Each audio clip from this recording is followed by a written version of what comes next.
गौतम बुद्ध को भारत के महान आध्यात्मिक गुरुओं की सूची में गिना जाता है, जिनके द्वारा दिए गए शांति, भाईचारे और आध्यात्म के उपदेश हमें आज भी प्रेरित करते हैं।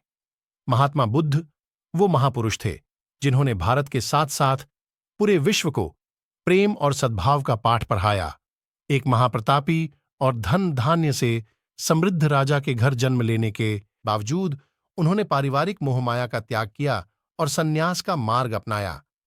संन्यास और तपश्चर्य के मार्ग पर चलते हुए उन्हें जिस अमूल्य ज्ञान की प्राप्ति हुई, उसका पाठ उन्होंने पूरी दुनिया को पढ़ाया।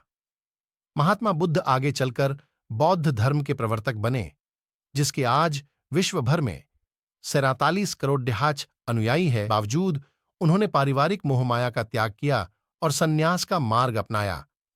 संन्यास और तपश्चर्य के मार्ग पर चलते हुए उन्हें जिस अमूल्य ज्ञान की प्राप्ति हुई, उसका पाठ उन्होंने पूरी दुनिया को पढ़ाया।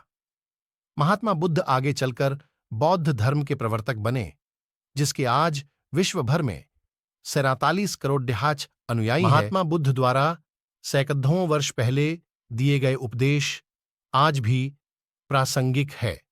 तो आइए आज पढ़ते हैं महात्मा बुद्ध के जीवन से जुड़ी एक बड़ी ही प्रेरक और दिलचस्प कहानी, जिसमें उन्होंने बताया है कि आदमी की तुलना कैसे करें। एक बार एक आदमी महात्मा बुद्ध के पास पहुंचा। उसने पूछा, प्रभु, मुझे ये जीवन क्यों मिला? इतनी बड़ी दुनिया में मेरी क्या कीमत है? बुद्ध मुस्कुरा दिए और उस आदमी को एक चमकीला पत्थर देते हुए बोले कि जाओ, पहले इसका मूल्य पता करके आओ, लेकिन इसे बेचना मत, केवल मूल्य पता करना। वो आदमी सबसे पहले उस पत्थर को लेकर एक आम वाले के पास गया और उसे पत्थर दिखाते हुए बोला, इसकी कीमत क्या होगी? आम वाला पत्थर को देखते ही समझ गया कि ये कोई बेशकीमती पत्थर लगता है। फिर भी वह बनावटी आवाज में बोला कि मैं इसके बदले में 10 आम दे सकता हूं। आदमी वहां से चला गया और एक सब्जी वाले का पास पहुंचा, जिसने कहा कि मैं इसके बदले 1 बोरी आलू दे सकता हूं।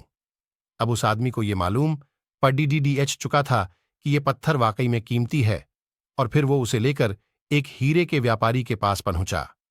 व्यापारी पत्थर को देखकर अचंभित रह गया। उसने कहा कि मैं तुम्हें इसके बदले 10 लाख रुपए दे सकता हूं। आदमी महात्मा बुद्ध के पास जाने के लिए मुद्दा ही था कि व्यापारी ने आवाज लगाई कि मैं तुम्हें इसके बदले में 50 लाख रुपए देने को भी तैयार हूं। लेकिन आदमी नहीं रुका।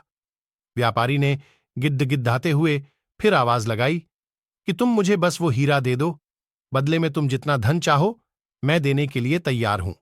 आदमी नहीं माना और महात्मा बुद्ध के पास लौट गया और उन्हें पत्थर वापस करते हुए पूरा वृत्तांत कह सुना। बुद्ध मुस्कुराकर बोले, आम वाले ने इसका मोल 10 आम लगाया, सब्जी वाले ने 1 बोरी आलू